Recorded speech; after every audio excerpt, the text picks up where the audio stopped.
Para mí un libro es una puerta a otro mundo, poder dar rienda suelta a tu imaginación, viviendo historias inimaginables. Es como soñar despierto. Es cierto que me gustaría leer mucho más de lo que leo, pero mi día a día no me lo permite. Mi libro favorito es sin duda Los pilares de la tierra, de Ken Follett. Me encanta. Me llamo Ana y enhorabuena por este programa tan bueno y mucha suerte. Un beso para todos.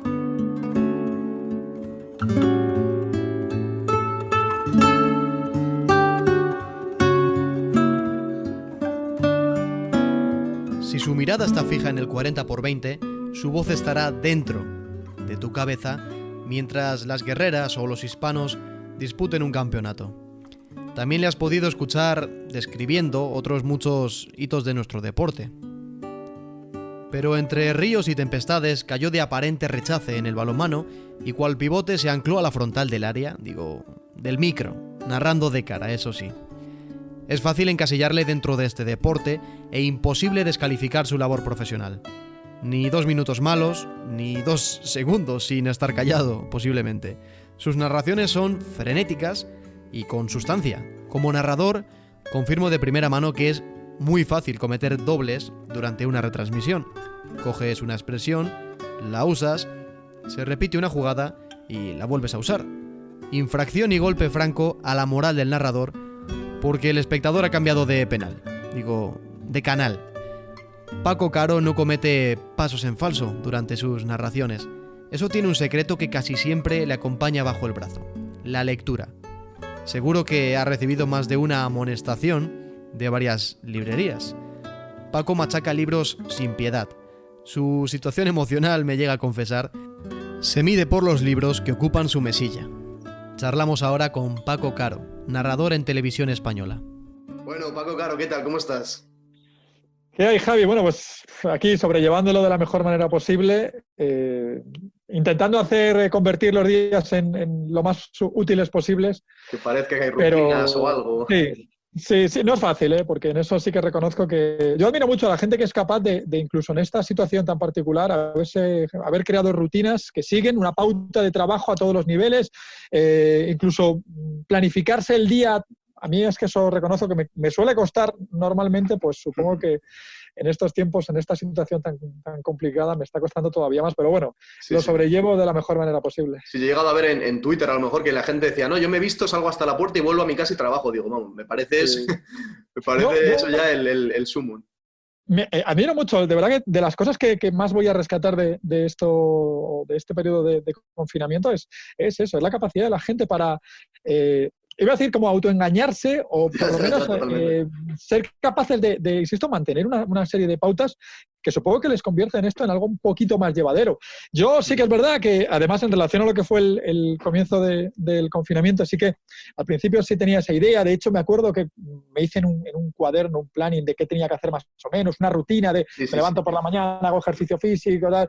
Luego, al final, ha sido un ejercicio de improvisación que ha hecho que haya días bastante más útiles y ha convertido otros en terriblemente irrelevantes, porque no recuerdo haber hecho muchos de ellos. Yo, creo que me puse en el móvil como 40 alarmas para repartirme todo el día y a partir del segundo día ya era como, bueno, sí, lo que tú dices, ejercicio de improvisación. Sí, totalmente. Pero bueno, también te digo que intuyo que de esto también aprenderemos. Creo que lo más importante de lo que está sucediendo es que de todo tenemos que extraer una lección y creo que a nivel profesional, laboral, también tendremos que extraer muchísimas conclusiones, porque creo que es cierto que ha descubierto que nos ha costado en muchos casos adaptarnos al nuevo escenario en el que nos hemos tenido que mover. Y es algo que, como tampoco sabemos, porque el futuro es incierto y porque rumores hay de que esto podría repetirse en un tiempo no demasiado largo, pues supongo que tendremos que estar entonces mucho más preparados. Y luego, obviamente, insisto, a nivel personal, pues intentar asumir que igual y todo se convierte más útil si sabes cómo lo tienes que hacer. Totalmente. Pues mira, justo la primera pregunta es que cómo os habéis adaptado en Radio Televisión Española, sobre todo en Televisión Española, porque la radio está funcionando, no voy a decir más que nunca, pero es verdad que sigue manteniendo un volumen de trabajo y de audiencia muy grande. Pero en Televisión Española, por ejemplo, he visto que habéis hecho algunos pequeños diarios de confinamiento, de quédate en casa con Marc Martín, con tu compañero Urdiales. ¿Cómo habéis adaptado esa actividad profesional? Pues a ver, no es sencillo, no es sencillo, primero porque el volumen de trabajo obviamente no podía decrecer. Es decir, nosotros tenemos que seguir manteniendo una programación. Es cierto que los programas que se hacían en directo, o muchos de los programas que se hacían en directo, los que no se consideraron esenciales, dejaron de hacerse, pero las horas de televisión hay que seguir cubriéndolas. A ver, a nivel de organización, lo que hicimos fue un reparto. En Torre España sigue trabajando gente, en Prado del Rey sigue habiendo gente, pero es verdad que un grupo bastante numeroso. Se creó una tercera redacción que sobre todo tenía la utilidad no solo de nutrir de trabajo a esas dos principales, a Torre y a Prado, sino también ante la posibilidad de que hubiese un contagio masivo y hubiese problemas para poder seguir emitiendo, se creó, insisto, una tercera redacción para que pudiese ir tirando sin verse con el riesgo de verse contaminada. Y luego muchísimo teletrabajo, que repito, quizás es lo que nos ha descubierto que a lo mejor en muchas empresas... No era tan necesario ir cada día, a lo mejor, a un sitio físico. No. Yo, por ejemplo, contando mi caso personal, sí que estuve los primeros 15 días, sí que fui a trabajar a Torre España. Obviamente, repito, como ya limitamos el tema de los contenidos que íbamos a ofrecer y aquello que considerábamos espacios esenciales, todos trabajamos para los servicios informativos para el telediario. Entonces, a mí me tocó ir de redactor en el turno de mañana. Luego tuve que volver a casa por un positivo cercano, nos tuvieron que poner en cuarentena, pero no he tenido ningún tipo de síntoma y pude seguir trabajando desde casa, y entonces descubrí la otra faceta. Es decir, hemos hablado de los 3 escenarios y luego está el teletrabajo. El teletrabajo es verdad que después, además de una inversión económicamente muy generosa, se permitió que pudiésemos disponer de equipos para poder seguir trabajando con relativa normalidad, pero también ahí hemos descubierto que el sistema se colapsa cuando todo el mundo se intenta entrar. Y ahí es lo que tú decías, se nos ofreció la posibilidad de por qué no idear productos alternativos. Es decir, ¿cómo podríamos seguir contando el mundo del deporte, por ejemplo, trabajando desde casa? Evidentemente, para eso, Zoom, el Skype, estas cosas es una bendición. Y sí, porque nos ha permitido hacer programas específicos que se hacen de esta manera. Entonces, la verdad es que han salido 3 o 4 ideas bastante ingeniosas, bastante interesantes, que nos han permitido seguir conociendo, seguir hablando de deporte, obviamente de la otra cara del deporte, y hacerlo desde nuestros domicilios. A ver, yo creo que esto ha agudizado el ingenio. Y agudizar el ingenio nos ha hecho atrevidos y osados, y supongo que ha habido decisiones que han sido más acertadas y otras pues quizás nos ha costado un poquito más sacarlas adelante. Ensayo y error, al final te quedas con lo que vale. Efectivamente. Pero yo creo, y en eso hay que romper una lanza, que obviamente no la predisposición del trabajador, que eso va implícito en el salario, sino también la de los protagonistas que se han sumado, y seguramente son la razón por la cual muchos de esos programas han podido tener, no sé si la palabra es éxito, porque creo que en estas circunstancias en las que estamos el concepto del éxito es muy ambiguo. Relativo, claro. Pero ciertamente sí que nos ha permitido esa por lo menos salir adelante. Sí, yo creo que también, por ejemplo, yo soy un fiel seguidor del programa de Colgados del Aro, que hace poco estuvo Arsenio Cañada, por ejemplo, que es... y sobre todo lo que se agradece, ellos ya tienen una naturalidad per se, pero es verdad que con este formato, como estás en casa, al final te sale una naturalidad que a la gente le gusta. Obviamente decían, joder, qué rápido se acostumbra la gente a la cutrez. No, yo no creo que sea cutrez, sino naturalidad. De estar en casa, estás a gusto, entonces te sale más natural el exponerte a la cámara, que al final es tu ordenador en este caso.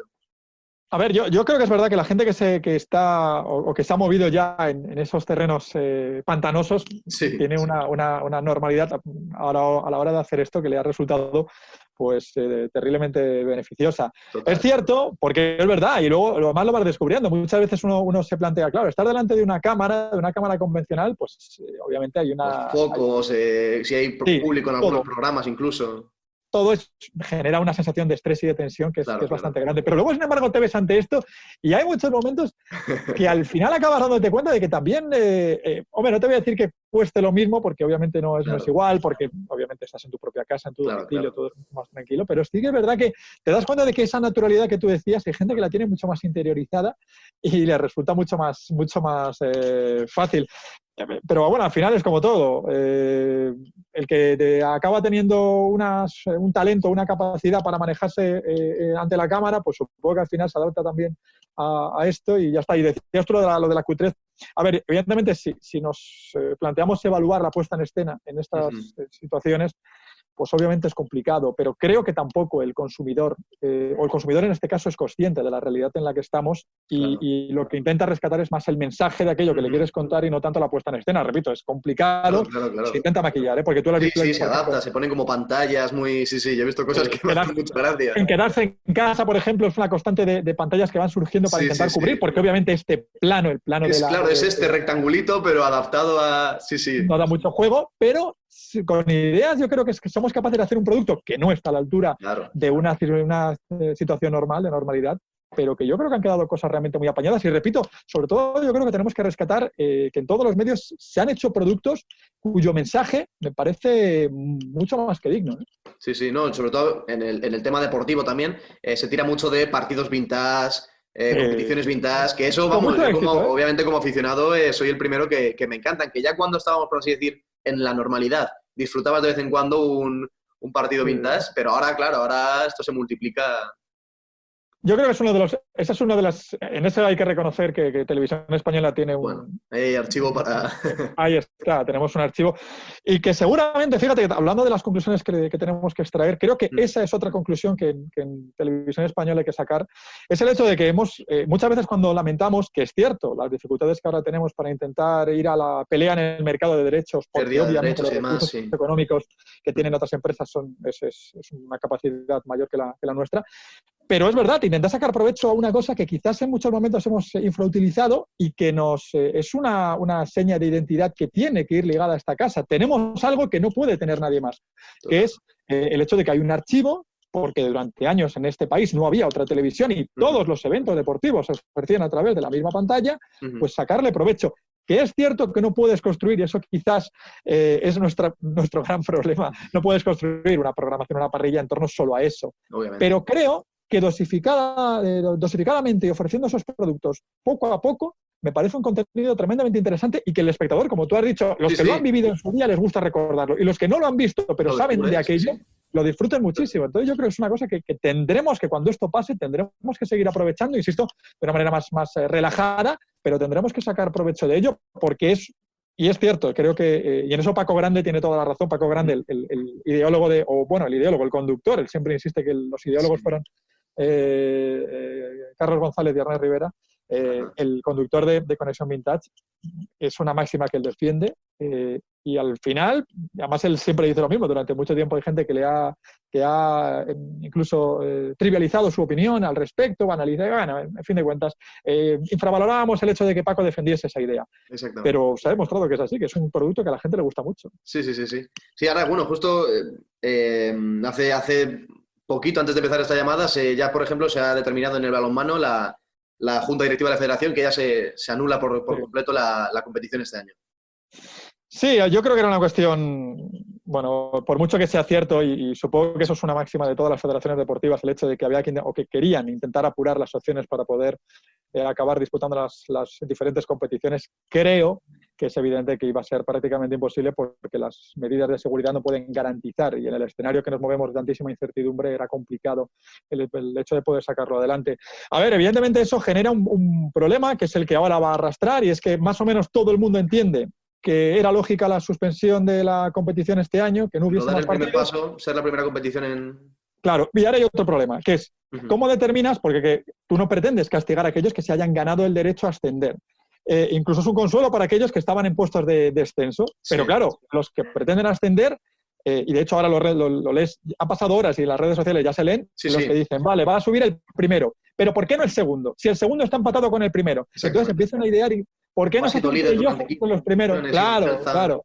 Plazas europeas, pues ahora tocará. ¿Y cómo otorgas las plazas europeas? No, con el momento del parón.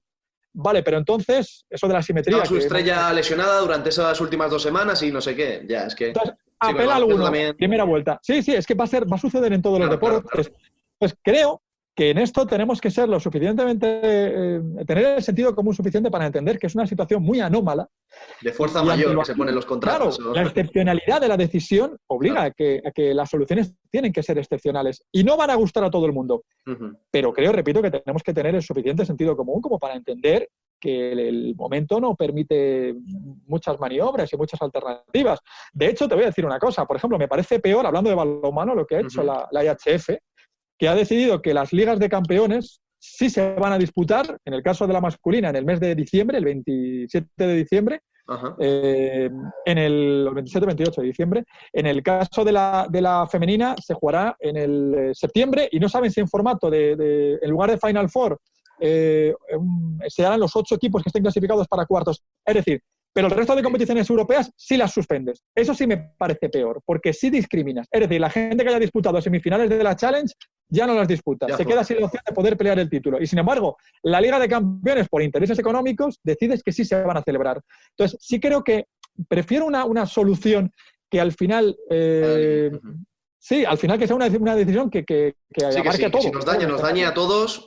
Antes que favorecer a uno solo, claro. Bueno, además, en este caso, con las sensaciones de la Liga de Campeones de balonmano, por ejemplo, en este caso de la masculina, que el criterio que utilizan es el de los 2 primeros del grupo A y del grupo B, que teóricamente es normal, pero claro, uno se plantea y dice, vale, pero es que el segundo y el tercero del grupo A estaban igualados a puntos. Es verdad que por diferencia de goles, vale. Pero claro, cuando tú ves que, sin embargo, en el caso del femenino, si estás dispuesto a hacer una final a 8, dices, ¿por qué no metes a los 4 mejores? Conclusión, o unificas el criterio o al final va a pasar lo que va a pasar, que la gente se va a sentir disconforme. Repito, yo creo que hay que apelar al sentido común y asumir que situaciones excepcionales requieren soluciones excepcionales y que a lo mejor el margen de maniobra es mínimo, pero también hay muchos momentos que ciertas asociaciones tienen que tener cierta cautela a la hora de asumir esa solución. Totalmente. De este tema deportivo, vamos, yo el primero me encantaría estar hablando durante mucho tiempo, pero justo este programa está más centrado en el Día del Libro, que fue este pasado jueves. Entonces, sobre todo en tu figura, yo te tengo mucho en referencia en este sentido porque eres una persona muy lectora, que tanto compañeros como Lalo Alzueta, alguna vez lo he escuchado de él, Paloma del Río. Entonces, ¿por qué es tan importante la lectura para un narrador? También creemos, sobre todo en radio, yo creo más, hay muchas presentaciones muy, muy épicas, o cuando mete un gol un jugador como Ramos o como Messi, que es un gol mítico, se lían 2 minutos ahí a decir una retahíla de aspectos épicos de ese jugador. Y eso yo creo que es muy narrativo y eso, obviamente, tú nos dirás mucho mejor, puede depender bastante de que un narrador sea también un buen lector. Sí, a ver, yo lo que siempre he creído, primero hay que tener presente que una narración deportiva no deja de ser, es una recreación de una historia. Es decir, tú no dejas de ser un elemento que intermedia entre un hecho que está sucediendo y un espectador o un oyente que quiere o que va a escucharlo. Entonces, el modo en el que tú configures esa trama me parece que tiene su relevancia y más fácil será recrear esa trama o particularizarla o convertir tu producto en algo que sea especial y por ello bastante más valioso, y esto a todos los niveles es importante, no solo porque guste más o guste menos, sino también porque potencialmente te convierte en un producto más comprable por aquel que tiene la decisión de poder contratarte. Eso creo que también es fundamental. Es un servicio extra, claro. Sí, y es hacerlo especial. Yo, una de las cosas que siempre he pensado es que cuando alguien habla del periodista deportivo hay una serie de tópicos que nos envuelven y es complicado sacudirse algunos de ellos porque hay una pátina de que a veces cuesta distinguir cuándo somos periodistas y cuándo somos aficionados, meros aficionados. Entonces yo lo que creo es que tenemos que distinguirnos por muchas formas, de muchas maneras. Una de ellas obviamente es en la forma en la que nosotros expresemos todo. La narración, la opinión, todo, la interpretación de aquello que estamos viendo. A mí una de las cosas que siempre me ha chocado es que un periodista deportivo, un narrador en este caso, no asuma que es una persona que va a tener que estar hablando mucho tiempo sobre algo que no siempre es, porque es así, no siempre es particularmente interesante. Entonces, y puede suceder, a todos hemos visto partidos muy aburridos, donde vender algo es complicado, muy reiterativo, no sucede nada. Bueno, pues ahí es donde viene la responsabilidad del locutor de convertir eso que no es un producto que vaya a ser agradable de digerir, en algo que el que está al otro lado diga, ostras, esto es la leche. Es que claro, esto es la leche. Igual no pasa nada, pero hay un señor que me está recreando una historia con una trama episódica en la que suceden un montón de acontecimientos y al final acabo enganchándome. Yo creo que lo primero es que el periodista tiene que tener un dominio, no te voy a decir absoluto, porque pero sería muy alto, claro. posible, pero muy alto de su lengua. Y obviamente yo creo que una de las cosas más importantes para ello es el hecho de tener unos hábitos de lectura para intentar manejar tener un registro léxico que sea lo más amplio background, posible. que tanto se dice esa palabra. Claro, porque cuanto más grande sea, más fácil te resultará. Y toda la gente que tú escuchas hacer como tú has dicho, unas presentaciones terriblemente épicas, o que cuando sucede algo disfraza aquello de esa manera, esa gente, es imposible que esa gente no haya adquirido ese vocabulario para manejarse en ese entorno. La manera más sencilla es hacerlo leyendo. Y además, en este caso, siempre digo lo mismo. Mucha gente cuando de hecho, me hace gracia algunos debates porque la gente piensa que lo que haces es apología de que te haya que leer a Delibes. No, esto no va de leer a Delibes o a Dostoyevsky, claro. No, de verdad que no. Va de que leas. Y está muy bien que seas un consumidor habitual de novelas de aeropuerto. Y me parece muy bien que obviamente pues quizás la imaginación te la van a desarrollar menos porque son tramas más previsibles. Bueno, ese será otro aspecto. Pero en cuanto a la agilidad verbal, total, me parece imprescindible. Y creo que muchas veces, a mí hay de las pocas cosas, en esto bien lo sabes tú, todos los que nos dedicamos a esto, cuando escuchamos cualquier cosa hay un ojo crítico. Y nos cuesta desligar la parte profesional que evalúa algo que forma parte de su profesión, de lo que es el mero divertimento. A mí me pone de los nervios cuando yo escucho en una narración a alguien que tiene el vicio de tener que repetir palabras constantemente porque es incapaz de acudir a más sinónimos. Mismas expresiones, claro. Sí, o sea, al final de duda que dices, tienes 5 giros que repites todo el tiempo. De verdad que no creo que vaya de eso. Es decir, y creo que la manera más sencilla de que, es decir, tú puedes hacerlo de dos maneras. O preparas los registros, que conocemos casos y de periodistas muy famosos. Miguel Ángel Román, por ejemplo, me viene a la cabeza ahora. Tiene su libreta y para decir saque de banda tiene 5 expresiones en hilo que las va jugando. En su caso hay un componente de ingenio y otro componente de laboriosidad. Eso es. Pero cuando la laboriosidad ya se ha agotado, cuando todos aquellos registros ya los has agotado, tiene que surgir el ingenio. Y el ingenio es verdad que está más desarrollado si tenemos ese como decías, ese background y si manejamos muchos más registros. Y a mí me parece además que es lo que más enriquece. Luego me hace mucha gracia porque hay muchos momentos que a lo mejor pues, a mí se me escapa alguna expresión que hay gente que te dice... No sé qué significa esto. Y a veces que hasta yo mismo me di cuenta y digo, igual se me ha ido un poco de las manos. Igual que he pasado de literario. Sí, porque ha habido alguna vez que alguien te dice, tío, o sea, es que esa palabra es decimonónica. Sí. Lalo me lo decía siempre y dice, hay un momento, tío, que vuelve el siglo de oro. ¿Qué demonios estás diciendo, Paco? Bueno, pues hay veces incluso, que aunque como espectador no sepas qué significa, ya te quedas como pensando ya, a lo mejor estabas un poco desconectado y dices, ¿qué es esa palabra? Y ya te vuelves a conectar solo para ver si la explica o yo qué sé. Mira, a mí hay pocas cosas que me hayan hecho más gracia que el día que un espectador a través de Twitter me dijo, no sé qué has dicho.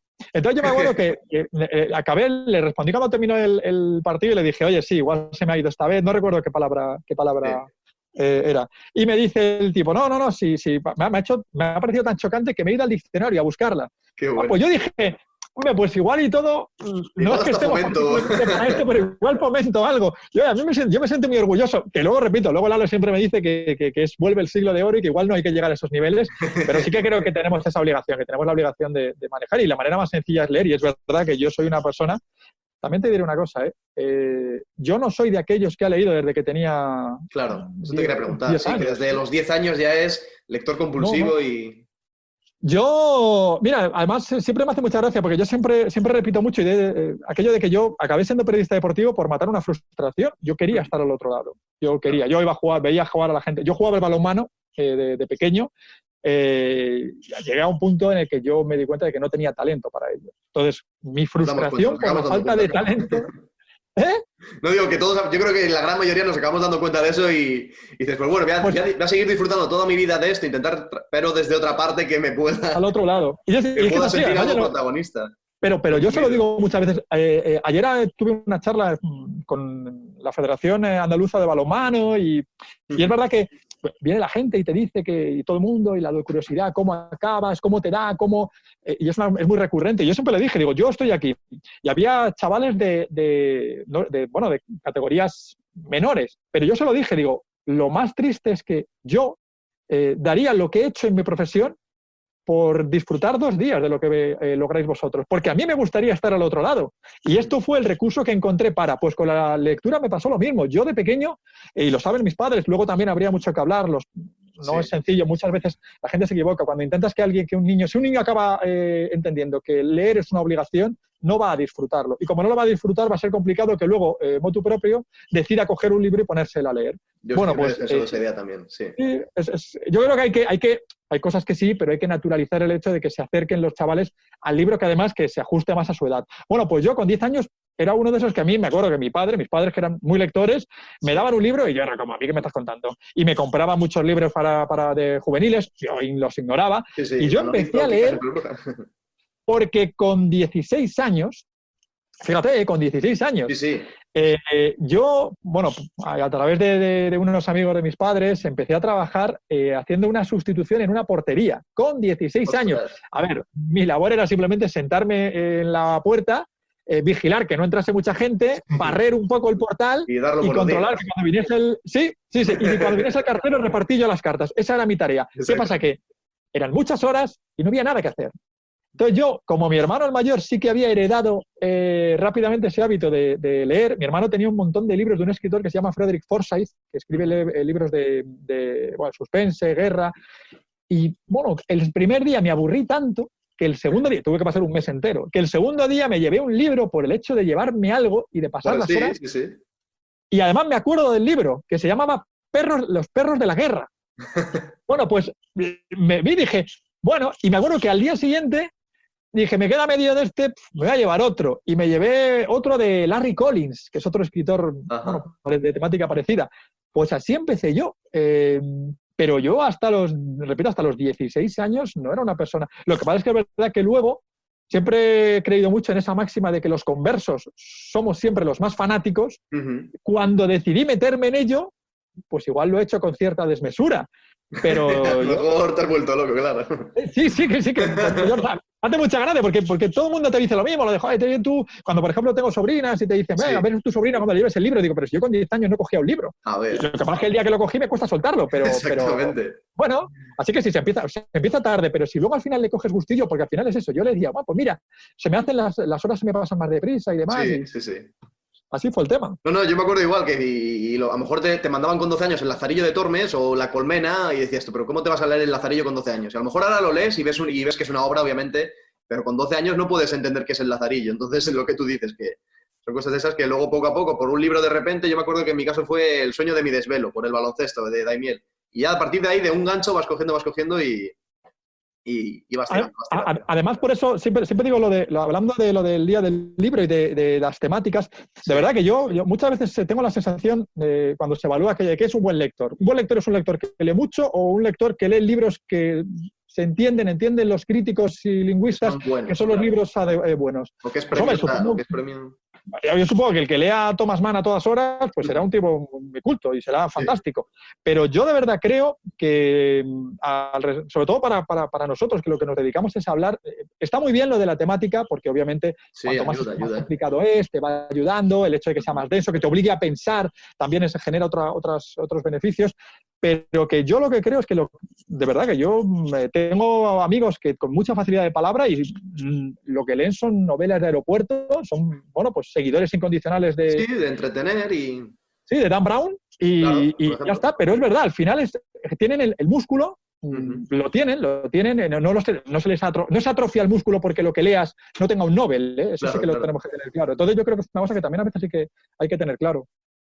Qué bueno, pues justo la última pregunta con la que quería acabar es ¿qué es para ti un libro? Es lo que estoy preguntando también a los vecinos de mi pueblo, en este caso, Torres de la Alameda. Entonces, una pequeña reflexión sobre qué supone para ti un libro, qué le tienes que agradecer a un libro, qué es ese último recuerdo que te viene a la cabeza cuando piensas en un libro para ti.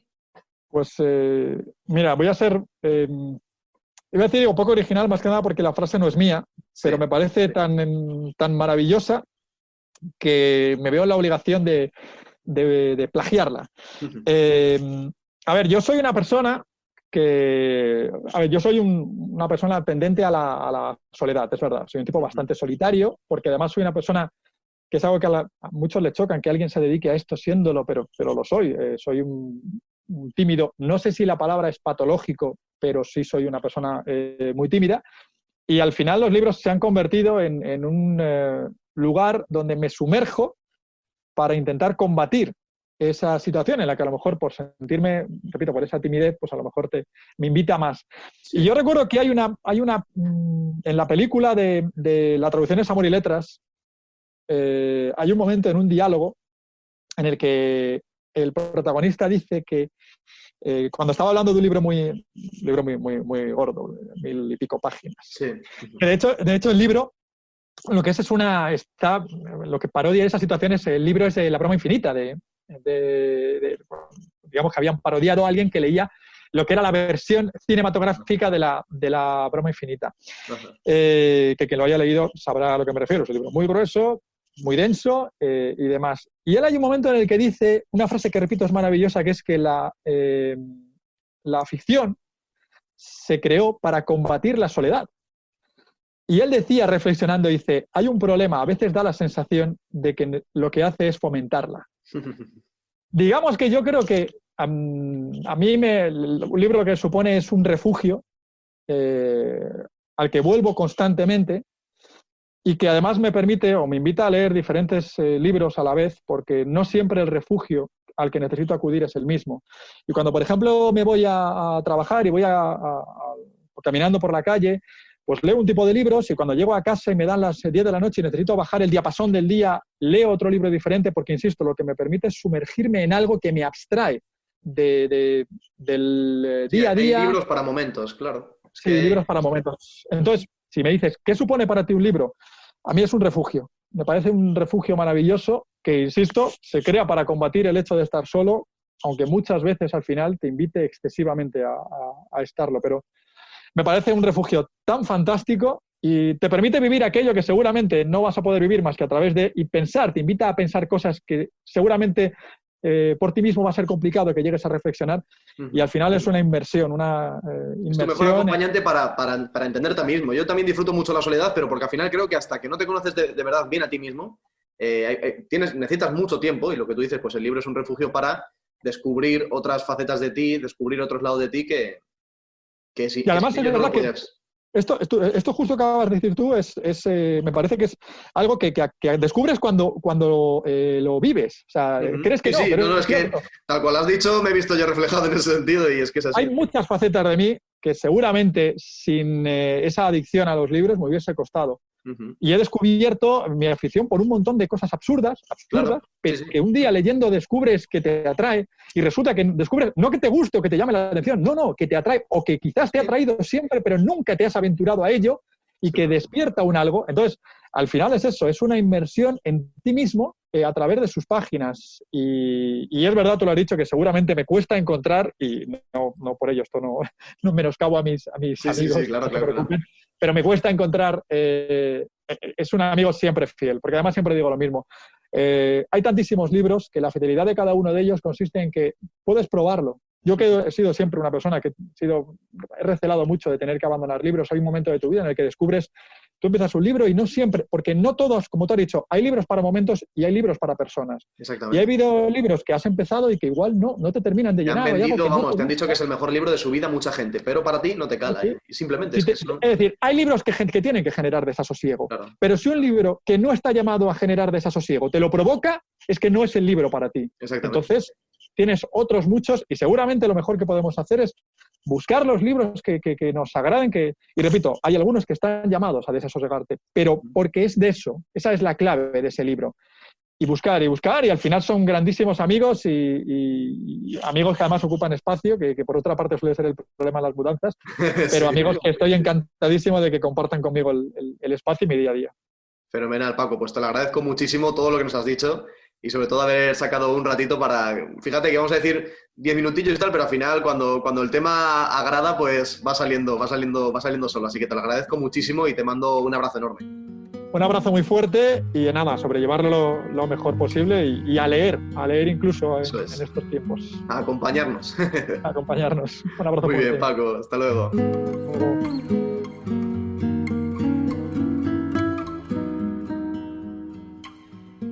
Hola, mi nombre es María Isabel Machicado y envío este audio para hablar de los libros, aquello tan difícil de definir. Un libro es un suspiro, un interrogante, una revelación. Un libro puede ser tantas cosas como cosas hay en tantos días. Hoy, para mí, un libro es un poema de Jorge Luis Borges y este que viene a continuación se llama Nubes. No habrá una sola cosa que no sea una nube. Lo son las catedrales de vasta piedra y bíblicos cristales que el tiempo allanará. Lo es la Odisea, que cambia como el mar. Algo hay distinto cada vez que la abrimos. El reflejo de tu cara ya es otro en el espejo y el día en un dudoso laberinto. Somos los que se van. La numerosa nube que se deshace en el poniente es nuestra imagen. Incesantemente, La rosa se convierte en otra rosa. Eres nube, eres mar, eres olvido. Eres también aquello que has perdido.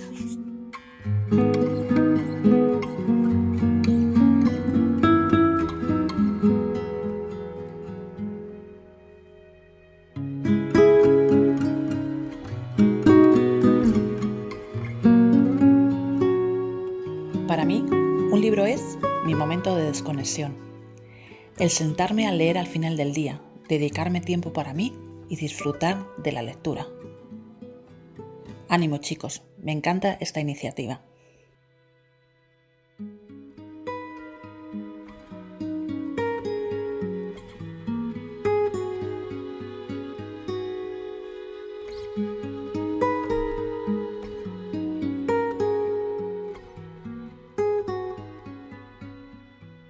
Hay personas que de tanto reflexionar con la lectura llegan a mayores con el ceño tan fruncido y los ojos tan cerrados por levantar la cabeza del libro cuando se quedan pensativos, que llegan a una edad en la que no pueden seguir deleitándose con esta pasión.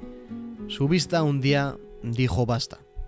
Para ayudarles, durante estos días de confinamiento, ideas como esta que propone la vecina de Villalbilla, Mari Carmen Dueñas, merecen el mayor de los aplausos. Bueno, pues estamos ahora con Mari Carmen. Mari Carmen es una vecina muy cerquita de Torres de la Alameda.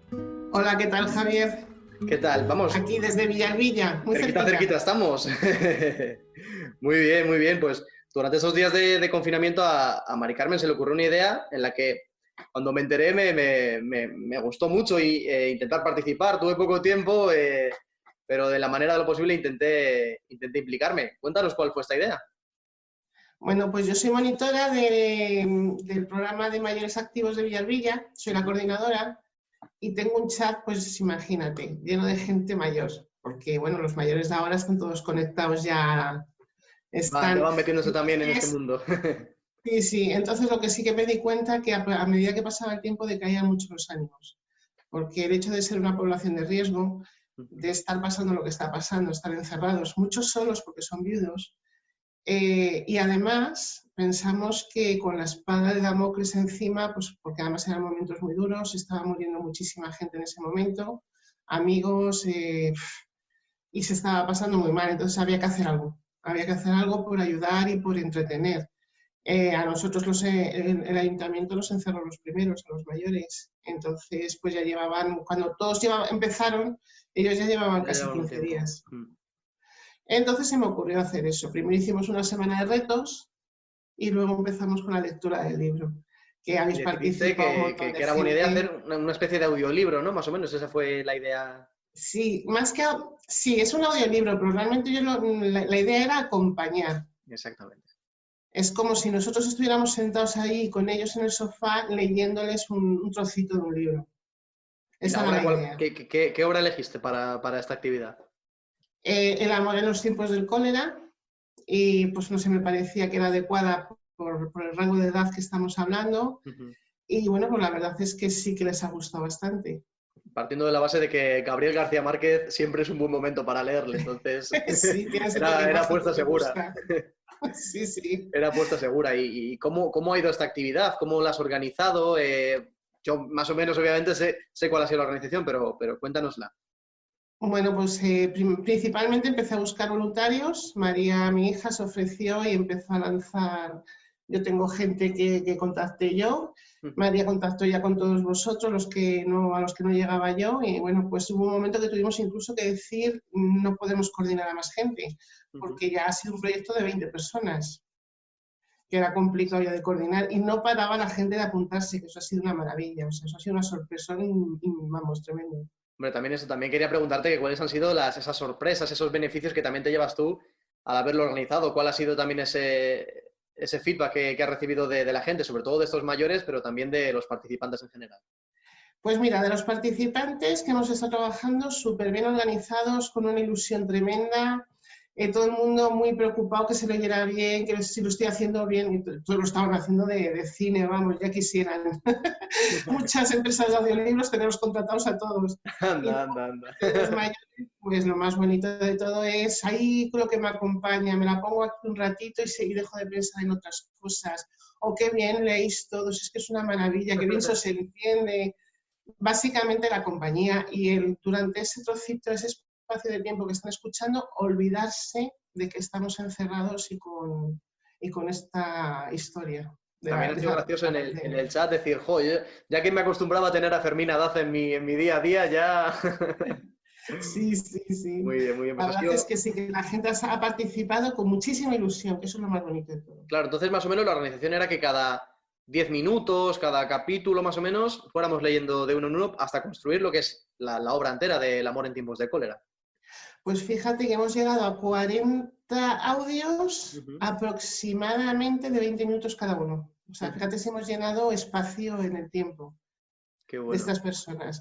No obstante, si alguien lo quiere ver, está también en Talleres Memoria Villalbilla. Talleres Memoria Villalbilla. Desde el primer día. Y Talleres todavía Memoria sigo Villalbilla, en internet lo buscan y aparecerá. Sí, ahí están todos, para quien quiera oírlo, porque claro, como yo siempre he dicho, esto es de todos. Totalmente. Pues, hombre, también ya por último, que me gustaría que me dijeras qué es para ti un libro. ¿Y qué es para mí un libro? Pues mira, en los días de confinamiento un libro es escapar un poquito de las cuatro paredes de tu casa y vivir 1000 aventuras desde el sillón de tu casa, así de claro. Creo que es prácticamente el argumento que más estoy escuchando, escapar, evadirse, ir a otros sitios desde tu silla, desde tu sofá, desde tu terraza y transportarte a otros sitios. Y eso es muy complicado de conseguir y los libros... Lo hacen. ¿Cuántas vidas hemos vivido, los que leemos a menudo, cuántas vidas hemos vivido en la nuestra propia? Totalmente. Cada personaje te aporta algo, cada es una aventura, una vivencia diferente. Fíjate, para mí es una maravilla, la lectura es increíble. Y obviamente es algo que se va consiguiendo con crear un hábito, es muy complicado, es poco a poco y algunas personas me preguntaban, ¿puedo hablar de la poesía? Por supuesto. ¿Puedo hablar de las fábulas, de la novela, del ensayo? Un libro y de cualquier tipo, de cualquier índole, te va a llevar a un sitio diferente. Te sorprendería, yo que te pregunté en el chat el día del libro que cuál había sido el libro que les había enganchado, te sorprendería. Tenemos grandes lectores, el problema es que sus ojos ya no ya están muy... las letras. Ya no están tan fuertes como su mente les gustaría, ¿no? Pero te sorprendería la cantidad de lectura y lo que llevan a cuestas estas personas. Es maravilloso, ¿verdad? Qué bueno. Pues Mari Carmen, lo primero, gracias por dejarme implicarme en ese proyecto, por haber tenido este ratito para explicarnos, fíjate, una idea que nace en este caso de Villalbilla, pero de personas que nos vemos todos los días, estamos en nuestros pueblos con nuestra gente y la creatividad en estos días sale de aquí, obviamente, de nuestras comunidades. La creatividad y la participación desinteresada y con ilusión. Ten en cuenta que teníamos gente de Los Bueros, de Villalbilla, de Alcalá, de Guipúzcoa, de Granada, de Murcia. Qué bueno. Gente leyendo desde Turquía, desde Polonia. Qué bueno. Es decir, es un audiolibro muy internacional, ¿eh? Totalmente. Y vamos, seguro que desde Polonia y desde Turquía también te agradecen esta participación y eso, este intento de crear una comunidad y de sentirnos estos días acompañados y lo que decimos, sacar también pequeñas cositas buenas de estos días. Pues sí, muchas gracias a ti. Mari Carmen, muchas gracias. Javier. Venga, hasta luego. Hasta luego.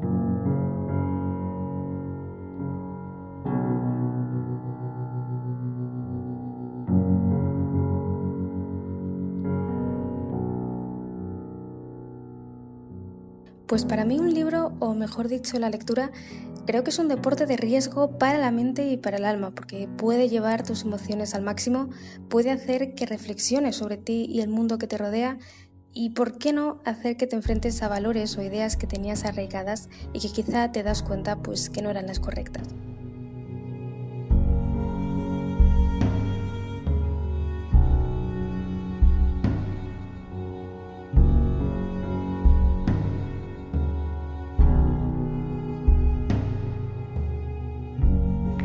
Bueno, me llamo Blanca y quiero hablar de lo mucho que me gustan mis libros y que son como mis bebés. Y a mí me gusta mucho, mucho, mucho, mucho leer porque para mí los libros me enseñan cosas y hay libros que me han cambiado la vida y me han hecho abrir la mente y me han hecho cambiar la manera en la que veo el mundo. Y bueno, por eso quizás mi género favorito sea el ensayo, porque bueno, desde hace mucho, mucho, mucho tiempo solo leo ensayo. Ojalá me gustara un poco más la narrativa o algo, pero sí que es cierto que aparte de mi carrera profesional, que puede ser como arquitecta, me gustan muchos, muchos, muchos otros temas y creo que la mejor manera de acercarse a ellos pues es leer de profesionales que sepan mucho al respecto y escriban libros, vaya. Y otra cosa que me encanta y que la gente no suele hacer es que yo cojo y pinto los libros y los subrayo y los escribo encima de ellos y los tengo reventados. Pero creo que, aunque mucha gente no comparta esta opinión, creo que los libros son algo que se produce en serie y como toda cosa que se produce en serie, hay mucho de ello. Entonces creo que cuando tú lo pintas, lo subrayas, lo destrozas, lo haces tuyo. Porque, no sé, hay muchas sillas de Ikea, pero si tú pintas una silla de Ikea, esa es solo tuya. Entonces, no sé, por eso quizá los sienta como muy míos y los quiera tanto a mis libros. Y además creo interesante que cuando pasan los años y vuelves a cogerlos, ves lo que subrayaste en ese momento y ves la persona que eras. Así que nada, eso, me gusta muchísimo leer y quiero reivindicar que la gente no se olvide de que el género del ensayo existe.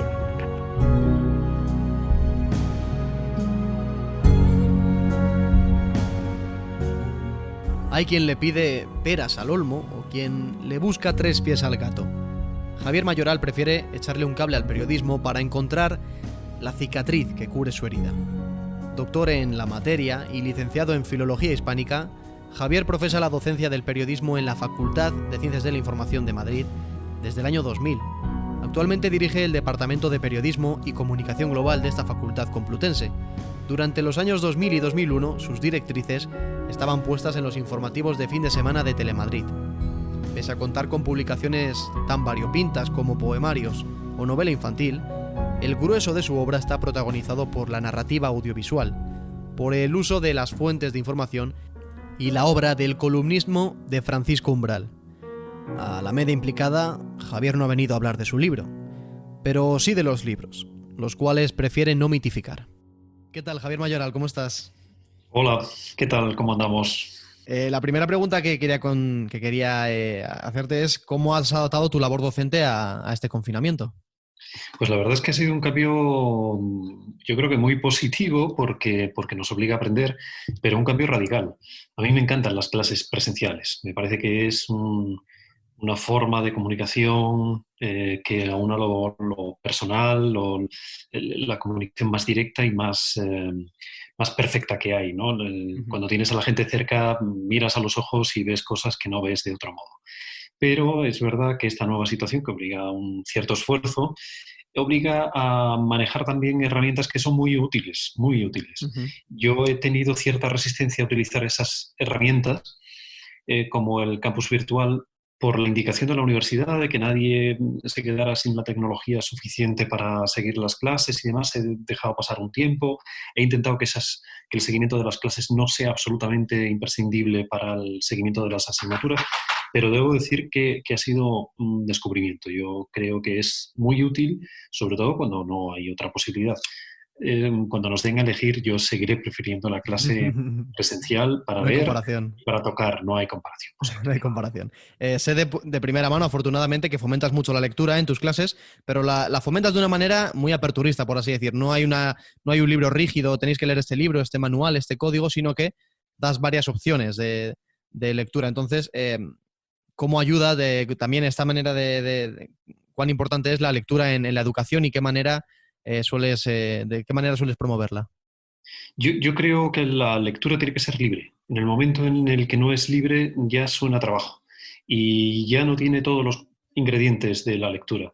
De hecho, es verdad que a veces hay que empujar a la lectura a personas que no tienen mucho hábito de lectura porque Porque es cierto que resulta mucho más fácil el esfuerzo que hay que hacer para seguir una película o una serie o cualquier otra vía de conocimiento, de reflexión, es infinitamente menor que el esfuerzo que hay que hacer para enfrentarse a un libro de 300 páginas. Ese pequeño esfuerzo, ese pequeño empujón hay que hacerlo, pero yo creo en el mecanismo de la lectura como ejercicio de libertad. Si no es libre, ya tiene todos los ingredientes para que falle algo, ¿no? Ahí no va a funcionar del todo. Me parece que la lectura es una estupenda herramienta para la comprensión, la autocomprensión, para comprender qué somos, cómo somos y para comprender también la realidad. A mí me da la sensación de que los libros tienen un punto mágico que nos hacen ver cómo somos nosotros y conectarnos a los otros. Nosotros y los otros. Y ese ejercicio de comunicación que se establece a través de los libros, que no es solo a través de una vía intelectual, sino también a través de otras vías emocionales, sentimentales, es insustituible. ¿Cómo ayuda también la lectura en este tiempo de soledad para algunas personas o de aparente desconexión? Pues yo creo que es una buena vía de escape para volver a uno mismo, ¿no? Escapamos, nos vamos, nos evadimos, pero al tiempo funciona esto que decía antes de volver a pensar qué somos, cómo somos, por qué somos como somos. Es un ejercicio, aunque estemos leyendo ciencia ficción, es un ejercicio continuo de introspección. Y esa comunicación que se establece entre las historias que nos han contado los otros y lo que somos cada uno de nosotros, cada yo, me parece que es infinitamente provechoso. Me parece que es muy provechoso.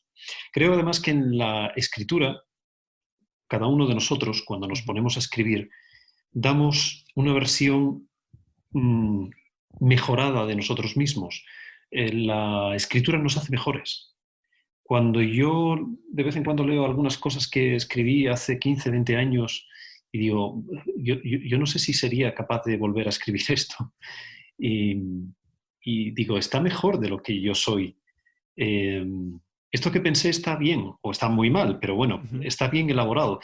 No es porque yo me haya empobrecido, porque tenga menos experiencias o porque mi cabeza ahora no funcione como antes. No, es que el hecho de haberme esforzado en escribir me mejora. Entonces nosotros en la lectura accedemos a materiales de lo mejor de lo que mucha gente que se ha puesto a trabajar ha podido hacer. El libro que ha publicado es incluso mejor que el propio autor.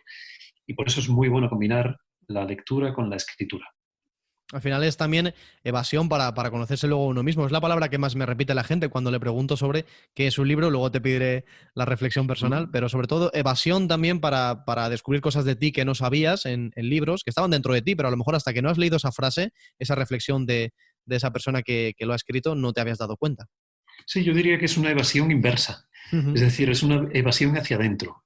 Es una evasión porque parece que echas a andar y, sin embargo, en lugar de alejarte de ti mismo, te acercas a ti mismo y estás andando hacia atrás y te estás metiendo en tus propias interioridades. Este fenómeno es bastante curioso porque yo creo que sucede en otras experiencias, en el cine, en la música, con la pintura, con el arte en general, pero en el caso de los libros sucede especialmente. Cuando nosotros estamos leyendo una historia banal de una historia de detectives, en el fondo estamos penetrando también en la psicología de esos personajes y también estamos pensando cómo somos cada uno de nosotros. Por eso yo creo que es una evasión inversa.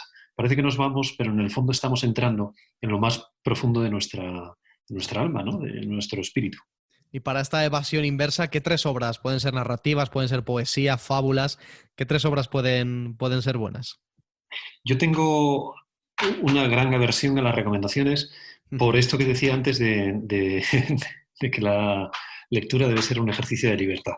Entonces sería contradictorio que diera recomendaciones, pero lo que sí puede suceder es que las recomendaciones sean producto del más puro azar. O sea, yo estoy leyendo ahora un libro, no es que me parezca el mejor, pero es un libro que se puede compartir. Es un libro, desde el punto de vista periodístico, yo creo que puede ser sorprendente. Clarice Lispector, Aprendiendo a vivir. Es un compendio de artículos, columnas que publicó la autora, que es brasileña de origen ucraniano, en un periódico de Brasil, Jornal do Brasil, Y me parece muy interesante porque normalmente el acercamiento que hay a la crónica, lo llaman ellos, en Hispanoamérica lo llaman crónica, nosotros diríamos columna directamente. El acercamiento que hay al periodismo en esta autor especialmente llamativo porque es muy emocional, no es nada racional, es muy emocional, es un tipo de lógica que tiene mucho que ver con las intuiciones, con los sentimientos, con elementos a veces azarosos, y nada argumentado. Sin embargo, yo creo que esa también es una forma de establecer lógica en el mundo de los hechos, ¿no? De acercarse a la realidad. A veces no todo es puramente racional. A mí me está encantando este libro, me está sorprendiendo muchísimo. Yo soy muy racional, muy ordenado en la forma de pensar, muy aristotélico, ¿no? A mí me gustan las cosas muy ordenadas. Pero de repente llega una obra sentimental pura y te... Sí, y tienes que reconocer que es otro tipo de lógica, pero que tiene su patrón sistemático también. El inspector es muy vital, tiene una vitalidad y una fuerza arrolladora. Y esa fuerza emocional, sentimental, con la que se acerca a la realidad, a mí me está impactando. Y digo yo que si me impacta a mí, que soy así de cuna aristotélica, así muy racional y muy frío, imagino que a cualquier lector le impactará. Esa es una recomendación porque lo estoy leyendo. Y luego, aprovechando los clásicos del periodismo, bueno, yo creo que tengo por aquí un libro que quiero releer de Manuel Leguineche, que va a ser el siguiente del Inspector. A mí me parece que Manuel Leguineche durante mucho tiempo ha estado absolutamente infravalorado. Es lo más parecido que tenemos a Kapuscinski, y yo cada vez que lo digo la gente me dice, sí, hombre, a Kapuscinski, no podías comparar con otro. Pues es lo más parecido que tenemos a Kapuscinski, lo más parecido que hemos tenido a Kapuscinski. Y como lo teníamos, era un hombre que vivía en su pueblo y que no se daba importancia y tal. Y cerca de aquí, creo, en Guadalajara estuvo pasando mucho tiempo. Guadalajara, eso es, Brihuega. Y entonces no le hemos dado importancia. Es un autor que, bueno, yo creo que hemos menospreciado tanto desde el punto de vista profesional como académico. Por suerte, en los últimos años sí que se han ido reeditando los libros más importantes de Leguineche y yo creo que ya se llegó a un cierto reconocimiento de la valía del autor. También en el ámbito profesional. Yo creo que eso se recuperó. Y luego están pues, los clásicos del periodismo que hay que conocer. Yo recuerdo cuando yo daba clases, nadie me habló de Manuel Chaves Nogales. Manuel Chaves Nogales no existía, en aquel momento no existía. Para mí es un autor fundamental. Yo cuando me puse a leer cosas de Manuel Chaves Nogales me quedé impresionado, maravillado.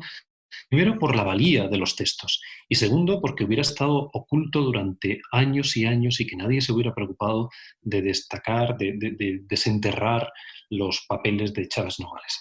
Evidentemente, cualquier autor de periodismo narrativo, desde Mariano de Cavia, nosotros tenemos ahí una escuela buenísima que arranca en Mariano de Cavia, el periodismo del siglo XIX, principios del XX, que pasa por Camba, Julio Camba,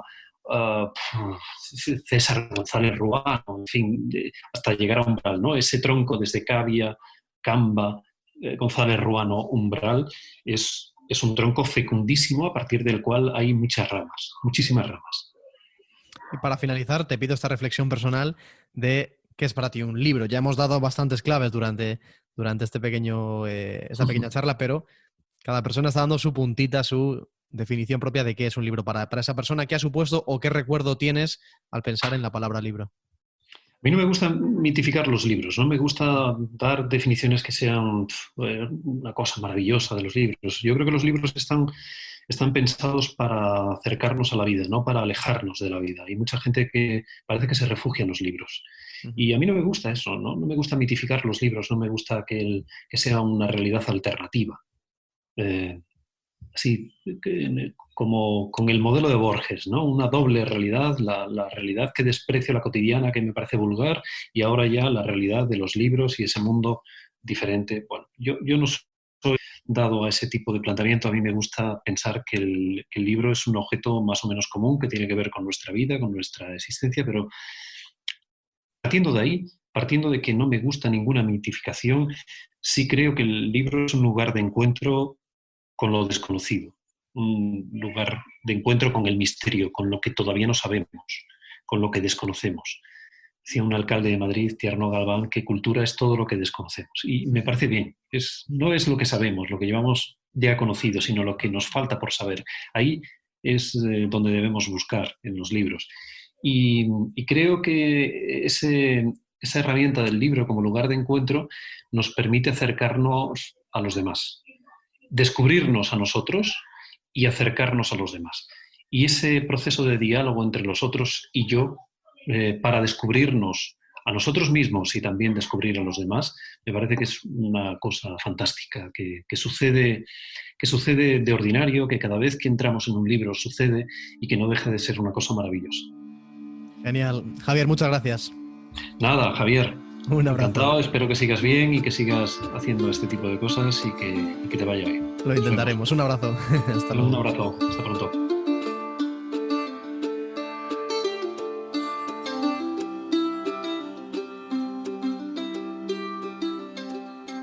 Un libro es algo así como un opiáceo.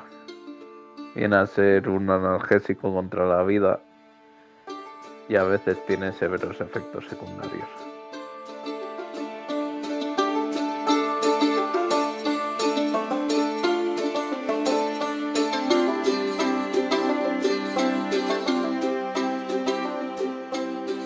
Javi, pues para mí un libro es ante todo una vía de escape, algo que va más allá de un montón de páginas. Es una oportunidad de imaginar, de crear historias o de viajar con la mente por todo el mundo. Un libro puede ser también un viaje en el Mediterráneo, un asesinato en alguna mansión de Londres o ahora en tiempos de cuarentena un ansiado paseo por la calle.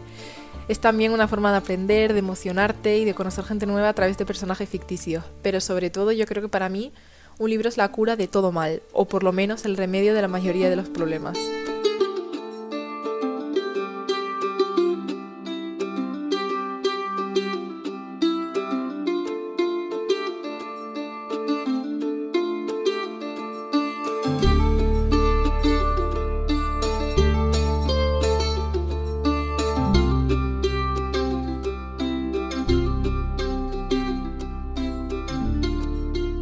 Alejandro Sotodosos y a Iván Trapero les puedes encontrar, o más bien les sueles encontrar, rondando la barra del cafelito, por poner uno de los fantásticos ejemplos hosteleros que tenemos en Torres. Como a mí también, por supuesto. Pero además de eso, es posible que les veas dirigiendo su mirada al teléfono en numerosas ocasiones, como cualquier joven, también te digo. Su propósito, eso sí, será algo diferente. Alejandro e Iván están contra las cuerdas, o más bien atendiendo contra las cuerdas, el blog que comenzaron estos dos vecinos de nuestro municipio y que ya cuenta con más de 600.000 seguidores en Facebook y más de 120.000 en Instagram.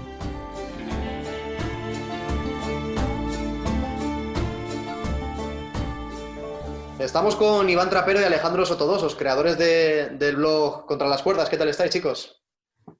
Hola, buenas tardes. ¿Qué tal, Javier? ¿Qué tal? ¿Cómo Buenas, estáis estos días? ¿Cómo estáis en casa? ¿Qué tal lo lleváis? Pues yo en bata estoy. La verdad es que siendo productivo estos días y aprovechando pues para no volverte loco y pensar en otros aspectos que no sea esto social. Porque si no... ¿Cómo habéis vivido este día del libro, Soto? Bueno, pues en casa, como ha comentado Iván, y sacando partido al confinamiento para aprovechar y leer un poquito más, y sobre todo yo creo que leer con muchísima más atención, ¿no? Porque creo que muchas veces leemos pues, no sé, en aviones, en el transporte, y es verdad que la atención plena la perdemos, y creo que es una buena oportunidad para leer de verdad, ¿no? Retomar esa calma, esa pausa y más que novelas de aeropuerto, más cosas que pueda reflexionar y que... Exacto, más profundo, con más dificultad, ¿no? Bueno, primero, ¿qué es Contra las Cuerdas? ¿Cómo habéis empezado con este proyecto? Que ya lleváis un tiempo y oye, desde luego que un éxito también. Pues, Alex, ¿tú o yo? ¿Qué es, Alejandro? Dilo tú. Bueno, yo estaba dejando esto como los toros, estaba dejando uno para a ver quién mete primero el capotazo. Vale. Claro, pero vale, yo quería que me dejaras el toro mal cuadrado, como dice Joserra, pero... Bueno, pues si quieres yo, a ver.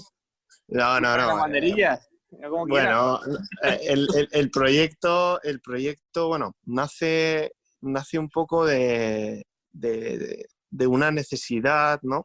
De comunicar, de una necesidad de poder expresar y de poder transmitir, ¿no? Al final, el poder de las redes sociales, más que el de informar, para mí es el de comunicar, ¿no? El de transmitir algo, ¿no? Y transmitir una emoción, transmitir sensaciones, ¿no? en el día a día, ¿no? Y poder hacerlo a escala global y sin distinciones, ¿no? A través del castellano, de nuestro idioma, aprovechando su potencia y su altavoz, bueno, pues poder llegar a personas de todo el mundo y acompañarlas en su día a día, ¿no? Porque hay personas que siempre decimos que están solas o que tienen un mal día y que acudiendo a redes sociales o acudiendo a un blog, pues se refugian o buscan consuelo o intentan salir de una situación, sobre todo mala, porque es cuando uno consulta redes, blogs y libros tristes, ¿no? Y de ahí un poco el origen del proyecto, ¿no? O sea, se puede decir que es un blog, obviamente, de internet en el que sobre todo vas a subir textos, pues vamos a decir, inspiradores o textos que puedan conectar emocionalmente con un público que no tenéis definido y que al final pues eso, son textos en castellano que toda persona que entienda el castellano puede acudir para motivarse, para emocionarse.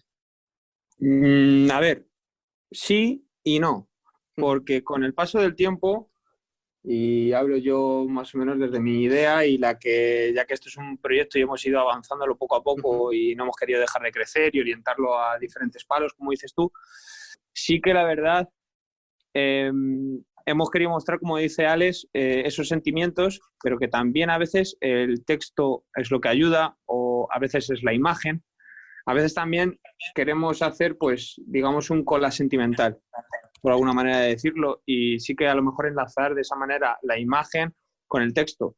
Para nosotros sí que es importante eso porque una vez que cuadran las dos cosas, no es igual de significativo un texto que tenga otra imagen que no quiera dar a entender ese sentimiento. Entonces, también conlleva un trabajo de decir, vamos a cuadrar de esta manera para poder expresarlo de una manera buena. Con ello, poco a poco, pues hemos ido, pues ya sea uniendo la fotografía con los textos y poco a poco, pues la verdad es que tanto sentimientos como opiniones, todo ello es cultural. Todo ello termina englobando letras, termina englobando fotografía, termina englobando conceptos, termina englobando una serie de cosas que queremos dar a expresar a la gente. O sea, para mí empezó de alguna manera siendo en letras, pero sí que ahora poco a poco estamos intentando expandirlo un poquito más.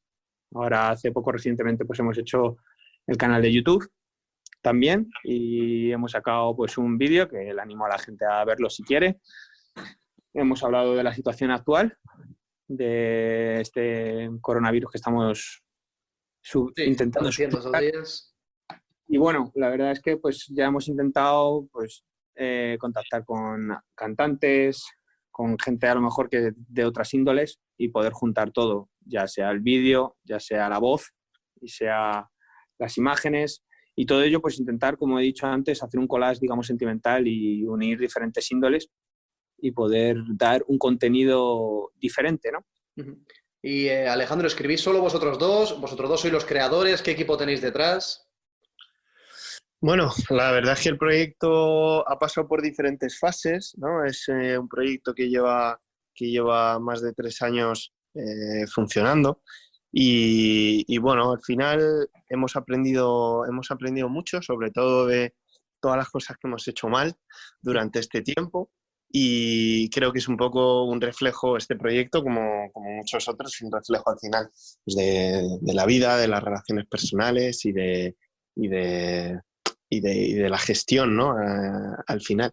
Y básicamente respondiendo a tu pregunta, Javier, pues publicamos textos propios, también textos pues, de otros blogs, de conocidos, de personas que descubrimos y de fragmentos de textos que encontramos, pues bien en películas, bien en series, en libros, ¿no? Porque al final creo que es importante remarcar que sin lectura no hay escritura, ¿no? O sea, una cosa lleva a la otra.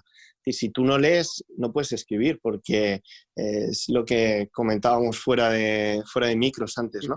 Es decir, todas las personas y todas las profesiones cuyo instrumento es la palabra, como sea, bien sea un locutor de radio, un narrador, un escritor, un guionista, necesita leer, ¿no? Necesita absorber, necesita encontrar referencias y necesita descubrir nuevos estilos, confrontarlos con el tuyo propio y aprender y mutar y cambiar, ¿no? Entonces, creo que en estos 3 años el proyecto ha cambiado, pero nosotros también, ¿no? Y es bonito ver un poco también esa evolución reflejada en el proyecto. ¿Y vuestra comunidad, Iván, cómo ha cambiado? Es decir, al principio vuestro público estaba a lo mejor más cercano a vuestro entorno, luego ya, ¿cómo habéis ido llegando a otros públicos? Porque, por ejemplo, creo que en Sudamérica también tenéis bastantes seguidores. Sí, la verdad es que el público latino para nosotros es muy importante porque, quieras o no, es el que más nos ha ayudado a crecer. Sí que empezó siendo un éxito, digamos, en Facebook y, pues bueno, gracias al trabajo y al apoyo de nuestros seguidores, pues la verdad es que podemos decir y contar con el lujo de tener seguidores de toda Latinoamérica y de todos los países latinoamericanos, ya sea de hispanohablantes o también como es Brasil, que también tenemos varios, y bueno, la verdad es que eso nos ha hecho propagarse y siempre creo que es bueno para ello. Sí que España también, pues lógicamente, ya que somos un bloque español, en Instagram sí que se refleja eso más, ya que en Instagram la mayoría de los seguidores son españoles, pero sí que seguimos contando con mucho público latino porque, quieras o no, al ser hispanohablante, es algo que nos ha ayudado a crecer. Y bueno, ahora pues con Twitter veremos, ¿no? También hemos abierto ahora una cuenta de Twitter, queremos darla un sentido, ya como hemos dicho, mezclar también noticias y cosas ya sean de la radio, ya sea de la televisión, y queremos dar de esa manera, como hemos dicho también, de la cultura, mezclar, como ha dicho antes Alejandro, pues en este caso la radio, por ejemplo, para mí me parece un medio muy importante para dar noticias y ahora mismo para mí, personalmente, el medio más fiable que hay. El medio más sano, a lo mejor. Sí, más sano, y además que España pues siempre hemos tenido cultura además de la radio. Cultura de radio. Y la verdad es que es algo que para mí, si es cultura, hay que defenderla. Y siempre, hombre, siempre ha ayudado, siempre te descubren cosas nuevas, escritores nuevos, ideas nuevas, entonces eso siempre es bueno. ¿Qué diferencias hay en cuanto al estilo también de escritura entre un libro y vuestro blog? Que a lo mejor es más mensajes no tan extensos, obviamente, como un libro, más centrados también en buscar un target en cuanto a unir también el marketing con una buena foto, con un buen decoro. Bueno, esa pregunta... Esa la coges tú, este toro le toreas tú. Sí, lo cojo yo.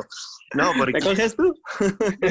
Sí, porque al final es la pregunta, ¿quién fue primero, ¿no? ¿El huevo o la gallina, ¿no? Es decir, ¿qué es lo que transmite? Es decir, ¿a partir de qué empiezas a crear? ¿De una foto o de un texto, ¿no? Porque al final es un poco los dos elementos que conforman cada post o cada entrada. Entonces, yo creo que en función de en qué te basas, determina la otra parte y también determina un poco el target que tiene el texto y el post, ¿vale? Es decir, si tú ves una foto que te inspira un texto, evidentemente la emoción va marcada por la escena o por la potencia o por el mensaje que contiene la imagen y viceversa. Es decir, si tú tienes un texto, buscas una foto un poco que intente reflejar lo que has querido expresar. Entonces, para mí es más sencillo y los posts van más cortos, ¿no? Y más centrados cuando te basas en una imagen, ¿no? Para expresar algo, porque ya hay algo que esa imagen te está transmitiendo, ¿no? Y te está impulsando a escribir.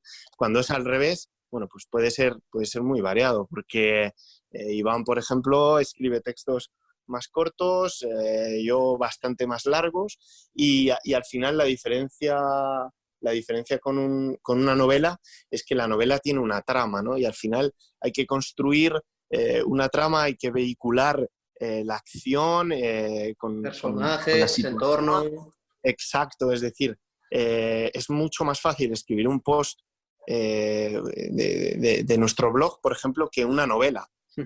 Y también, por el otro lado, es más directo y más explosivo un post corto que una novela. Y también al hilo de esta situación, es decir, tú cuando vas en el metro o cuando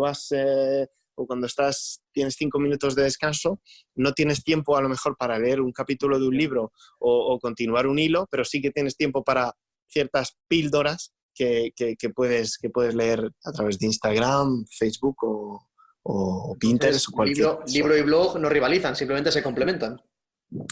Exacto. Es decir, yo diría que sería un poco un highlights, ¿no? Un blog es un poco los mejores momentos y repeticiones, ¿no? de un libro, ¿no? Porque, de hecho, los escritores que tienen perfiles en redes muchas veces tienen problemas, incluso yo, que escribo muy enrevesado, muy largo, para sintetizar muchas veces el mensaje que tiene un texto. Pues ya una novela muchísimo más complejo, ¿no? Entonces... Iván, ¿te animas también a ponerle la puntilla a este toro o no? Yo, por supuesto, sí, le pongo una banderilla o dos. Sí que es verdad. O sea, en mi opinión y en mi caso personal, sí que soy, como dice Alex, el del marketing a lo mejor, y más que escribir capítulos, doy eslogans o doy el lenguaje al final de redes sociales es que es... Sí, pero por eso lo decimos. Yo, con el paso del tiempo, lo he ido aprendiendo. Yo antes pensaba que era más difícil hacer un poemario, por ejemplo, que una novela. Hoy en día me estoy dando cuenta de que es más fácil ahora mismo hacer un poemario que hacer, o un microcuento, que es lo que se lleva ahora mismo, verso libre, que hacer una novela buena. Un poemario bueno que no sea de verso libre también es complicado, ¿eh? Claro, pero si te das cuenta, ya no me meto ni juzgo si es bueno o es malo. Pero sí que casi todos los autores es el medio más fácil y más directo que hay ahora mismo. A lo mejor hago un verso libre, hago un poemario sencillito o hago frases tipo eslogan. ¿Por qué? Porque me va a entrar en un post fácilmente, va a ser visual, va a ser directo y conciso. Entonces, el usuario va a tener, como dices, a lo mejor vas en el metro, vas en el tren, estás esperando una entrevista de trabajo y tú coges el móvil y lo miras. Y lo que puedes leer a lo mejor en media hora que necesitas esperar, ponerte cómodo, relajarte, leer, pues el artista, digamos, o el escritor se ha tenido que adaptar a los medios. Y los medios de hoy en día no paramos. Y tiene que ser rápido, y tiene que ser conciso, y tiene que ser... Entonces, de alguna manera, el artista juega con eso. El escritor juega con eso, con el tiempo que tú le quieras dedicar. Pero bueno. Claro, decís que es más fácil hacer un post que una novela. Es que no sé cuántos posts tenéis, pero si los miles de posts también fueran miles de novelas, nos volveríamos locos. No, eso sí, la gente, mira, hace 2 días o así, puse peticiones a la gente, porque siempre nos gusta saber lo que opina la gente y eso, y nos pidieron un libro, si podíamos sacar un libro con los mejores recopilatorios de lo que habíamos hecho en redes. Hombre, claro, estaría bien. De aquí, si nos escucha alguna editorial, pues yo ya que soy el de marketing, pues nos vendemos. Sí. Si alguien no quiere si dejáis algo de filtro en mi bolsillo, también os lo agradezco, ¿eh? Sí, yo lo que sea, lo que haga falta. No, hombre, no. Pero sí que es verdad que sí que juega a lo mejor, porque si la editorial quiere material y es cierto que a lo mejor el escritor no es tan prolífero o le cuesta escribir la novela, es más fácil pues sintetizar a lo mejor y decir, bueno, pues vamos a sacar los textos que más se han vendido, se han pasado, más likes ha tenido, más retweets, llámalo X, ¿sabes? Pero vamos a contabilizar los grandes éxitos y vamos a recopilarlos en un libro. Sí que es verdad que estás teniendo mucho éxito eso. Por siempre, eso es una fórmula muy clásica sobre todo en el periodismo también, por ejemplo, el hacer crónicas, recopilar tus mejores crónicas, tus mejores artículos, es algo que también suele pasar. Exacto, sí. Lo último me gustaría acabar un mensaje también vuestro de qué es para vosotros un libro. Alejandro, ¿estás ahí? Sí. Si no, no, es que yo.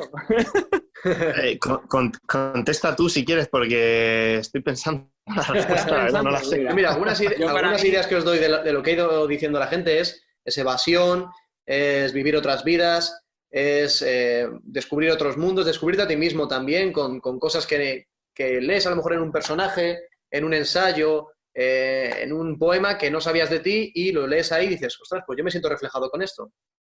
Para mí un libro, no un libro, siempre está en contra de eso.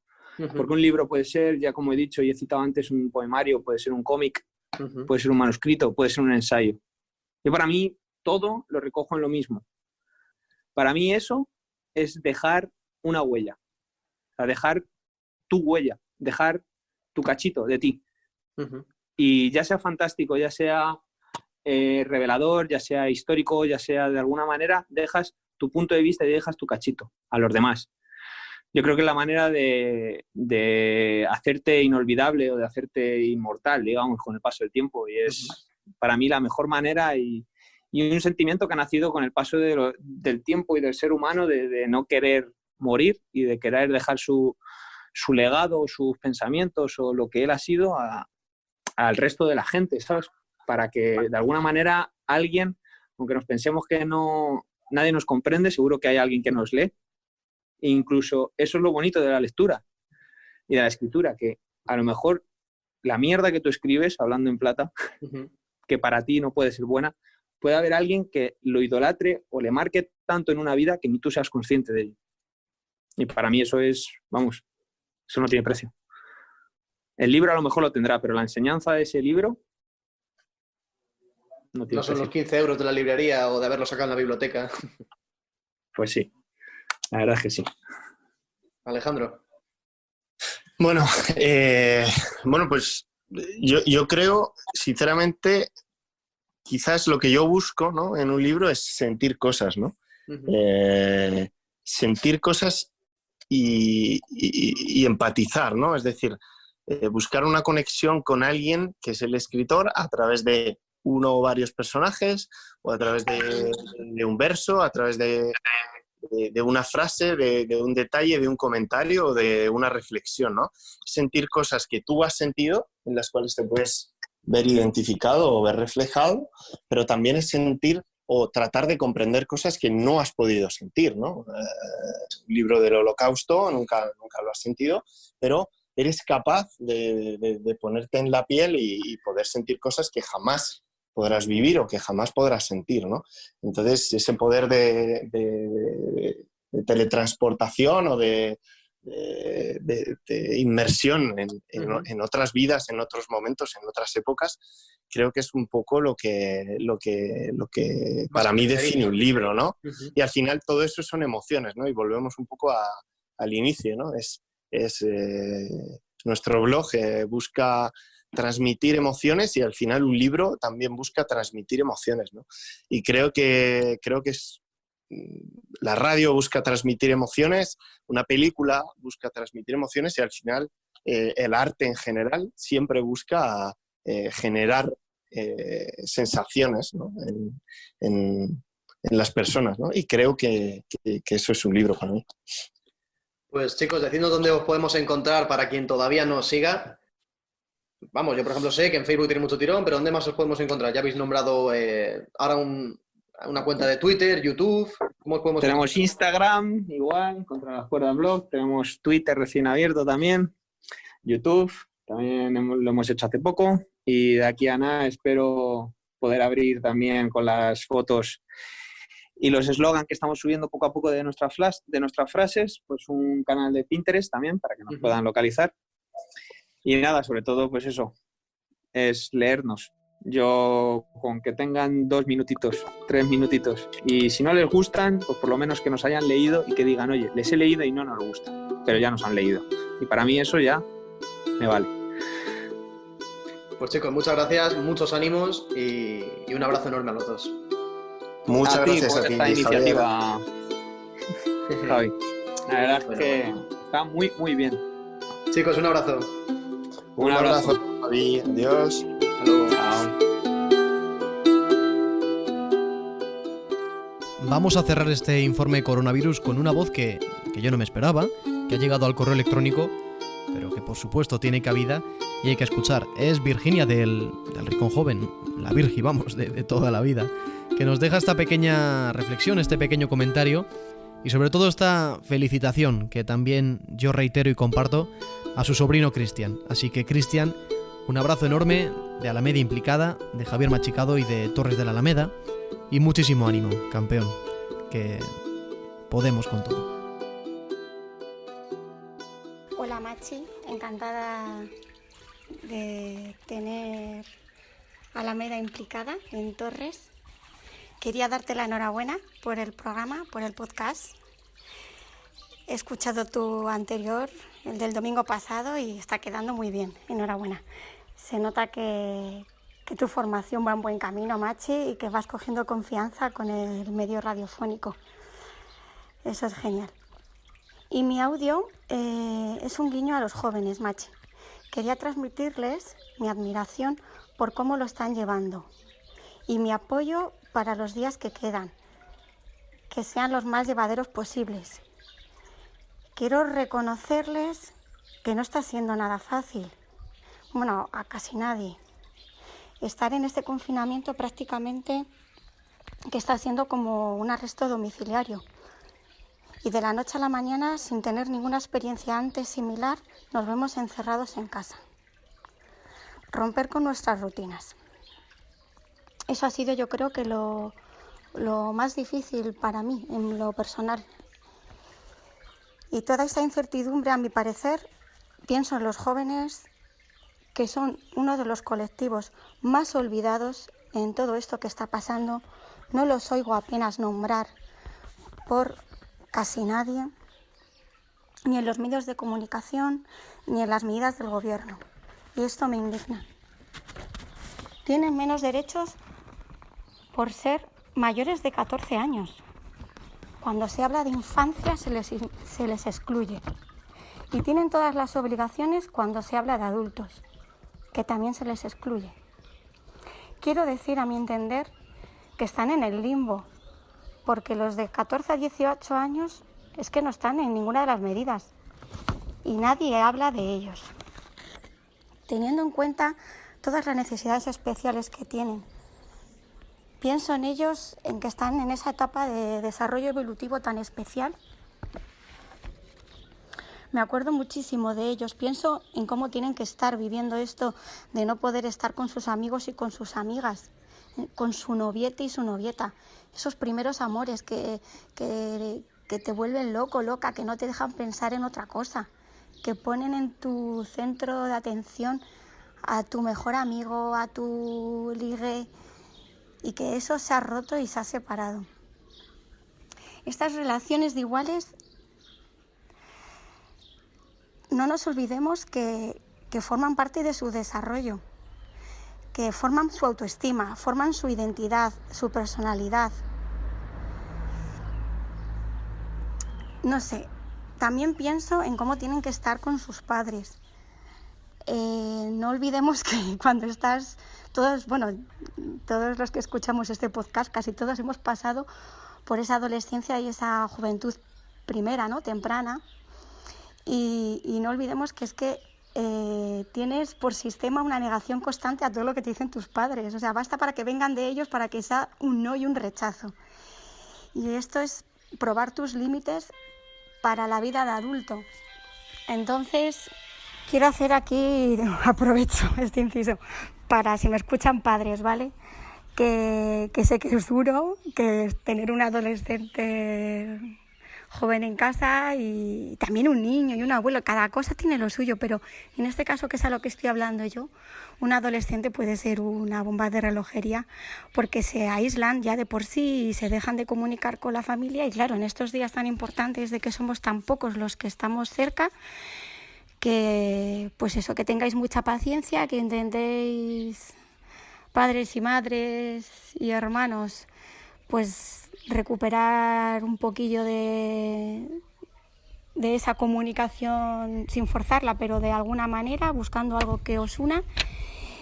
Y a los demás, al resto, pues que entendáis por lo que están pasando. También con paciencia y con empatía.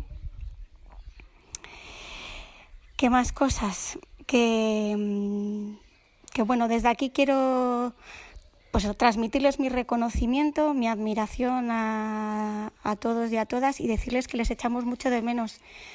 El personal del Rincón Joven, yo pongo esta voz, pero compañeros, tanto Ricky como Trama, como Oruelo, como voluntarios que pasan por nuestras actividades, nuestros talleres, que aunque estamos con ellos en el mundo virtual, pues no es igual, les echamos mucho de menos el contacto físico, el vernos, las miradas, el hablarnos, el echarnos unas risas sonoras, no con caritas.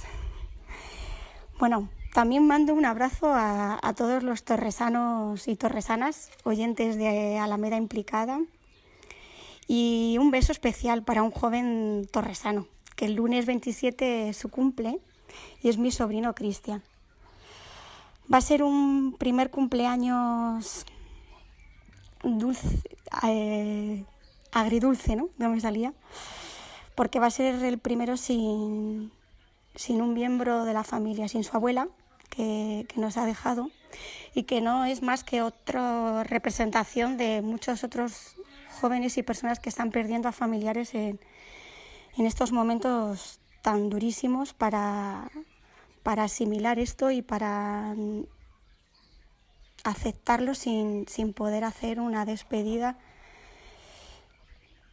y un ritual de duelo. Pero bueno, admiro mucho a Cristian y es un ejemplo que tengo cercano, pero que transfiero al resto de jóvenes. He aprendido mucho de ti, Cristian, de cómo estás llevando todo esto, que aunque tu corazón sé que está roto, pues eso, me has demostrado cómo con amor y humor estás saliendo adelante y haces que los demás también lo llevemos mejor. Espero que todo esto, aunque se quede por el camino gente, espero que nos traiga más cosas buenas, aprendizajes, oportunidades, que sea más valioso lo que ganamos que lo que perdemos. De momento hemos ganado poner a las personas y a los cuidados en el centro de las cosas. No sé vosotros, pero yo esto nunca lo había visto y con ello me quedo. Gracias y deseo larga vida a Alameda Implicada.